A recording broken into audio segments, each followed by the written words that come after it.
Honey, where are my socks? Honey, where are my socks? Honey, where... Daddy, would you like some sausage? Daddy, would you like... Fucker! You fucker! Fucker! Oh! Huh? What the f... Hello again, this is Bionic Slime. I'm your online voice for reviews of your choice. Back again with another installment of BS Reviews. This time I'll be reviewing the recent Will Ferrell comedy movie, Land of the Lost. It was based off a TV show of the same name that was made back in 1974 and was briefly remade in 1991, which is where I first got heard of this series with more modern update techniques and technology, and was broadcast on ABC. That's how I first came across the Land of the Lost franchise. I have recently been hearing that a lot of people have been giving this movie a lot of bad flack, a lot of bad word of mouth from what I guess reviewers and critics are starting to say on this movie. I think most people were just mostly pissed off because they thought it was going to be some kind of family movie and, you know, some kind of family-friendly Disney kind of like thing. When they saw it, it sure as shit was not that, and I was not expecting it. I pretty much figured out what it was like, so I just wanted to set the record straight on what this movie is really like and give you guys an honest, human being-like review and advise you not to listen to those pompous douchebags that work at papers and critics there. I never think they know what the hell they're talking about. So here's my honest and real, clairvoyant view of this movie, if that makes any sense.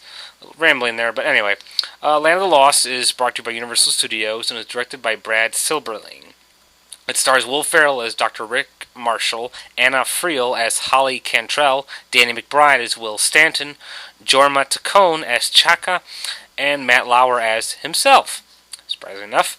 The plot of Land of the Lost. Dr. Rick Marshall is a laughing stock of the science, astronomy, and pretty much every kind of community that involves more than one person.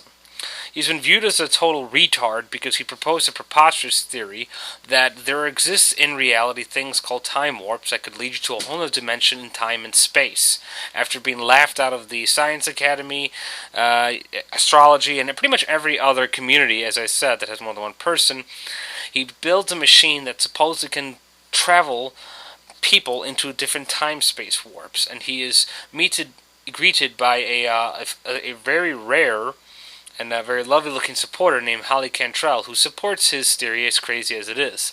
They go out to a site to supposedly investigate readings from Dr. Rick Marshall's machine and meet up with Will Stanton, who is a crazed redneck who basically is forced to take them on a tour into a shitty carnival ride where the readings are taking them, except the device activates and transports all of them into the Land of the Lost, a place populated with dinosaurs, mutant insects, and other weird creatures.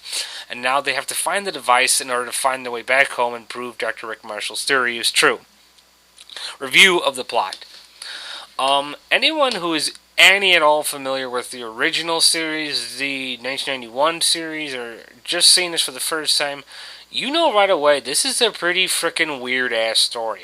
It's ridiculous from the very, very get-go. And I think that is kind of the point that people are starting to miss. This movie is intended to be a very far-fetched idea, the whole idea of going back into all that stuff. It's a science fiction movie. It's a comedy science fiction movie, so that right there should tell you not to take this thing too seriously. Now, having said that, the whole idea of people getting lost into another dimension is nothing new. People going on, it's like a Lost kind of thing, getting lost in this little continent and facing all the weird trappings and creatures that occur in there. What makes this work here is that we have Will Ferrell, Hollywood's self-appointed village idiot. And the reason that's a good thing is because this movie shoulders everything basically on him, and he delivers in spades. He is freaking hysterical. The plot is basically just simple. They're trying to get back to the real world and find Marshall's machine while trying to avoid dinosaurs, reptilian creatures called Sleestaks who move at a turtle's pace but have like piranha freaking teeth, so they actually are lethal, just really weird. And it doesn't really matter because if anyone had taken this actually seriously and taken an actor who tried to take this in a more serious and more death-defying, adventurous approach, you would have laughed yourself out of the theater because it wouldn't have been as cool. Will Ferrell manages to make it funny because he uses his own brand of humor to carry the movie through the rest of the way. Now, I must warn you, if you're not a fan of Will Ferrell's unique style of humor, then you're not going to want to see this movie. But unless you're a soulless robot and you find humor to be just god-awful, I highly recommend giving him a second chance because he really works with this movie. The story pretty much falls on his comedy antics, and he manages to keep it going throughout the duration of the film. It's smart, it's immature, yet clever and vulgar, and yet creative at the same time. Which brings us to the characters, review of the characters. Dr. Rick Marshall is really nothing interesting or different for Will Ferrell, so in that sense, there's nothing really new here. It's just actually, basically it's just him trying to, in a lot of ways, to act like Ben Stiller.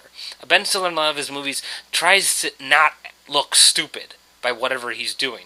So in this case, it's Will Ferrell trying not to look stupid, but he does it so well that he manages to screw up pretty much throughout the entire film. So in that case, he kind of succeeds. But as I said, this is nothing really new for Will Ferrell.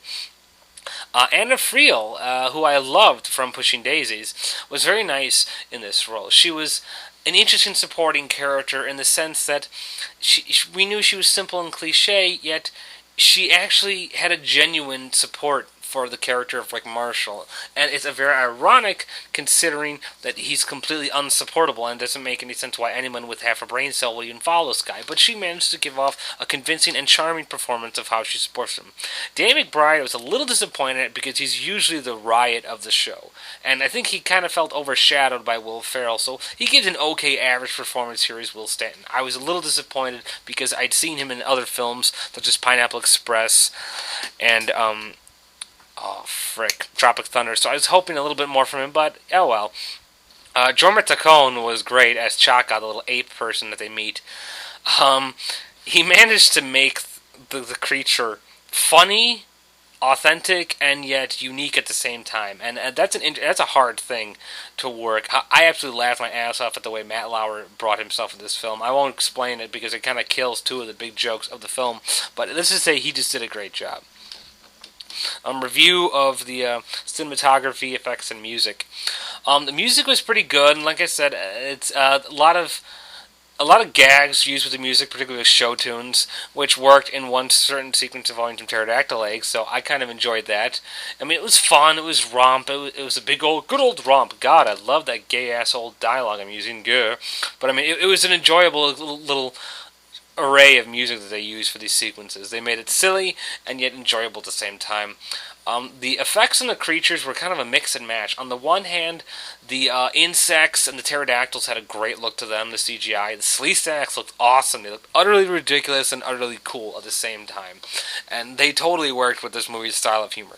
I wasn't totally convinced with Grumpy, the infamous scarred Tyrannosaurus Rex, which pretty much follows them for the entire duration of the film.